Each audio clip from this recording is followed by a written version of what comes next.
Tom Knorz, a 17-year-old boy from Germany with big dreams. He wanted to explore the world, study abroad, and his future was full of promise. But then, on November 4th, 2014, something happened that changed everything.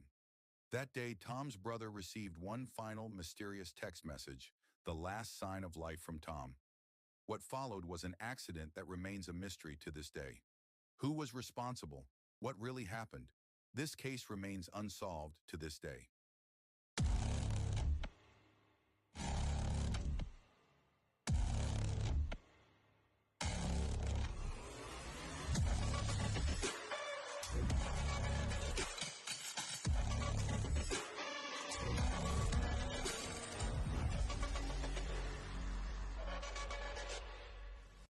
In the early morning of November 4th at 4:05 a.m., a driver was passing through the city of Braunschweig.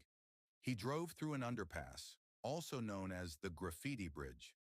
Tom was lying in the middle of the street, his upper body exposed, and his clothes scattered beside him. No external injuries were visible. The young man's bicycle stood by the side of the road with the chain off. He had his wallet with him, but his phone was found in a nearby bush. I've searched for the underpass on Google Maps for you, and you can also spot a memorial for Tom there.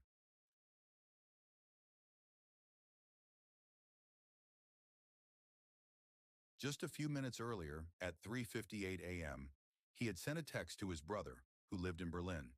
"Hi Basti, are you asleep?" "You probably are. I think I'm pretty drunk." What happened after sending that message remains unclear to this day.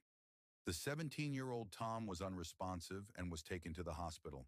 The doctors found severe internal injuries. It is therefore unlikely that he simply fell off his bike, as a typical fall does not cause such serious internal injuries, unless it was extraordinarily unlucky.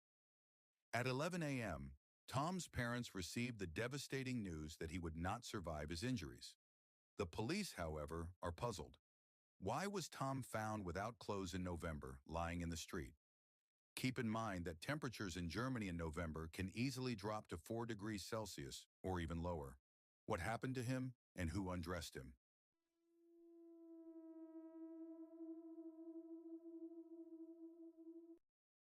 Many might think that Tom fell from the underpass because he was drunk. However, the police have ruled this out, as the position in which he was found doesn't match that scenario. It's unlikely that Tom fell from the underpass. The authorities suspect that Tom was struck at hip height by a larger vehicle. It's possible that the driver didn't even realize the collision occurred. The police also believe that Tom was on the road without his bike, as the bike was found with the chain off, standing by the roadside. He wouldn't have been able to ride it any longer. There are two possibilities. 1. The bike chain came off, and Tom continued on foot. 2. Tom was hit while on his bike, and someone else, possibly the driver, moved the bike aside. Since his parents' house was only 750 meters from the bridge, he may have decided to walk the rest of the way. At a normal pace, that distance would take about 10 minutes, a reasonable walk. But why was Tom found without his clothes? There are two theories. 1. After the accident, Tom was not immediately unconscious and removed his clothes himself, possibly to check for injuries. 2. A third party, possibly the driver, undressed him to check for injuries.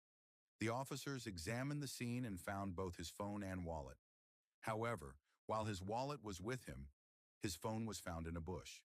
The police ruled out foul play since his valuables were not stolen. But why was his phone in a bush and not with his other belongings? Two independent witnesses claim to have seen two men wearing hoodies. The exact time frame is unclear, but it appears that the witnesses saw the men before the accident occurred. Unfortunately, the police were never able to locate these two men.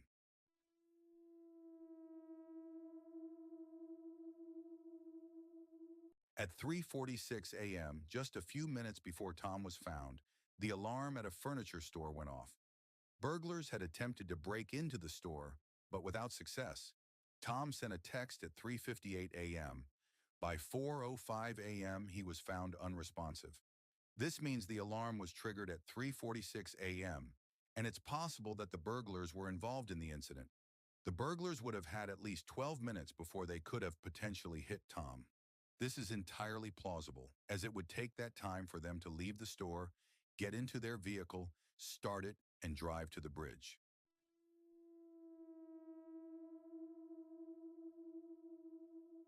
New hope emerged when a homeless man came forward, claiming that he often slept under the bridge. However, on the night of November 4th, he had a high level of alcohol in his system, which led the police to dismiss his testimony. Another anonymous witness also contacted the police and spoke with them for almost 40 minutes. This person claimed to have been hit by a truck driver who didn't realize the accident had occurred.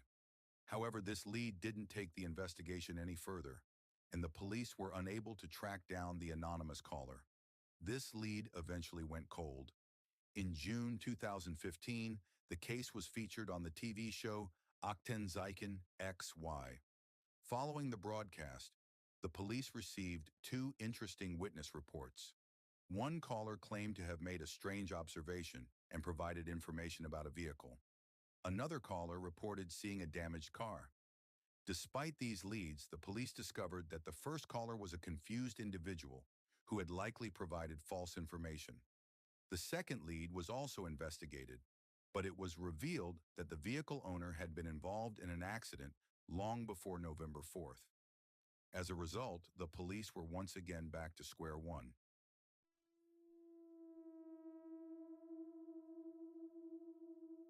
In memory of Tim, the following was sprayed on the graffiti wall. It's shocking that to this day, no one knows what really happened to Tom. Was it an accident? Or was he hit by a car? Possibly by the people who tried to break into the furniture store. Why was his phone found in the bushes and not with him? All these questions remain unanswered to this day. And with that, we've reached the end of today's video. If you enjoyed it, feel free to give it a thumbs up and share it.